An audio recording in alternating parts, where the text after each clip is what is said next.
He walked out in the grey light and stood, and he saw for a brief moment the absolute truth of the world.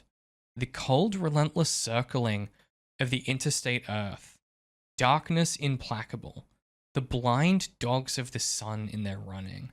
The crushing black vacuum of the universe. And somewhere 200 animals trembling like ground foxes in their cover.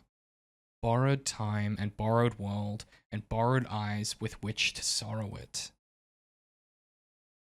Come on. Are you fucking kidding me? I will never write this well in my entire life. Borrowed time and borrowed world and borrowed eyes with which to sorrow it. Fucking hell. Like, the absolute tone that this single paragraph conveys, and what I like about it too is that it's not mournful, right? Like there's a kind of secular quality to this prose here where it's not like, oh, woe is me, like, you know, like pity is us or whatever. It's kind of sterile in its comprehension. And I think you get that through the blind dogs of the sun in their running. Like there's a there's a quality of neutrality, and it's an elemental truth of the universe as opposed to something that he thinks or feels that is communicated here that I'm just astonished by. Yeah, I like how it also, you can think of it as either like dissonant or resonant with his what he says to the kid about carrying the fire. Like this seems to suggest that he's not really honest when he says that to the kid. What he really thinks of the world is that everyone's running on borrowed time, everything's going to fizzle out, and that'll be it. Whereas, like, if you take your sort of more sterile, neutral reading of it, it's like, yeah, like he understands that like this world is not meant for him, but it could be the most he could do is try and set it up on good foundations for for the new people that are going to inhabit this world, which is the kid. Yeah, which is so complicated by later on when the boy asks him, like, what are our long-term plans? Yeah. And he's like, I don't know. And and it's so good because he's like, where did you hear that? Like, and again, it's like, well, surely Yeah, he yeah. must have. Like, I love how complicated this all kind of becomes in the wash, right? Yeah.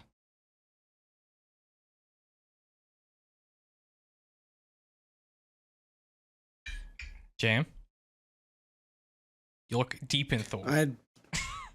I just had the realization that that's probably something he was remembering from when his mom was alive, and he overheard them talking, and she was saying, what kind of long-term plans do you think that there could possibly be? Ooh, I love that because that's not something, like, the dad wouldn't talk about that after, because he'd be talking out loud to himself, right? Yeah, I love that. That makes it so much more tragic. Yeah, that's really good. I like that. All right, I guess I want to quickly talk about this really bizarre moment, and then we can maybe take a quick break and talk about the bunker. I was having fun when I was writing the summary, but I really like the way that, or I think it's notable, I should say instead, the way that so they go through this house, and they are literally starving to death, like in real time. Like walking is hard work. It seems like if the man sat down, he might never stand up again. Like it's that type of exhaustion and starvation. And he's walking across the yard, and he has this moment where he's just smelled gasoline, and he's like, oh, is that why I'm dizzy? And he starts to be like, how long till we die? Like, is it 9 or 10 days? How long is it till we're done? And he's like testing the ground with his feet. And he comes back with a spade, and then he, starts to dig, and it takes him forever because he's exhausted. And yeah, he uncovers this bunker.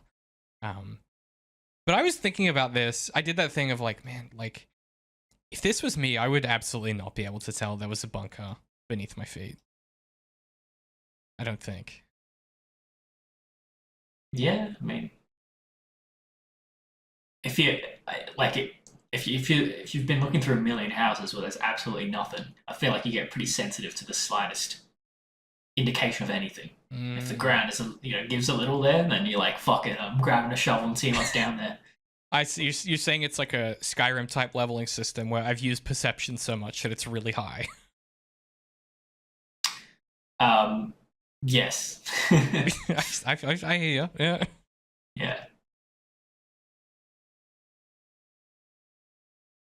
This was going to be one of those things where I asked JM though, because I feel like you would have friends that do and build things like this. Is this a thing? Can you like tell that there's something buried or like?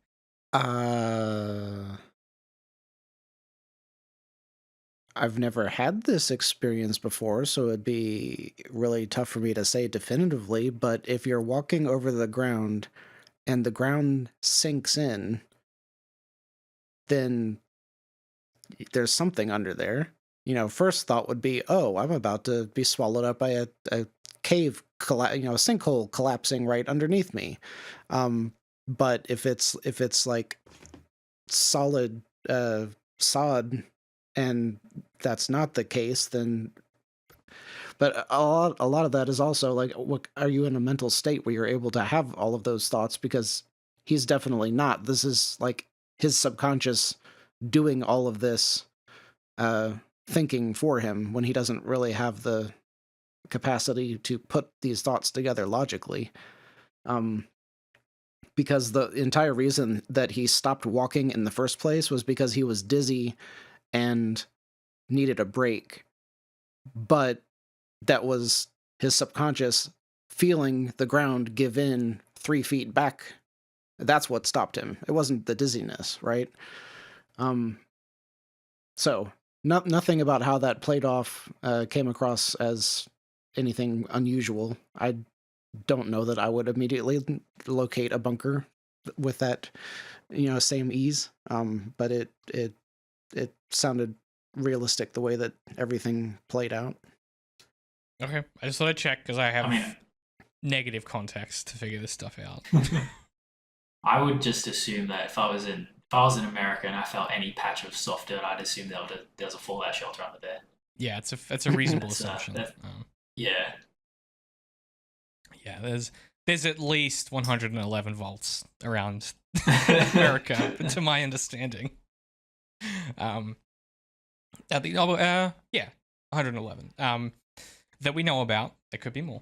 The really interesting thing is the fact that it was sodded over, because that would indicate that this was not a bunker that was made for, like, there's a tornado coming, you got to run and get down there.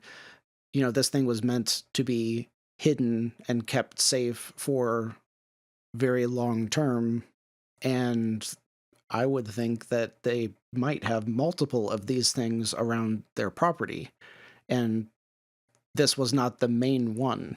This was like a secondary or tertiary or whatever. So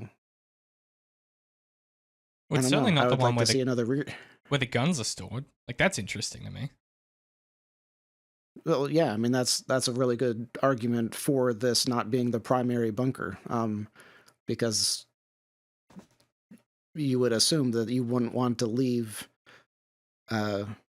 weapons around for someone else to possibly scavenge and then come after you with. So, I don't know, maybe the man will eventually have the thought, is like, oh, we should have looked around a little bit more, because there may have been other bunkers on that same property somewhere.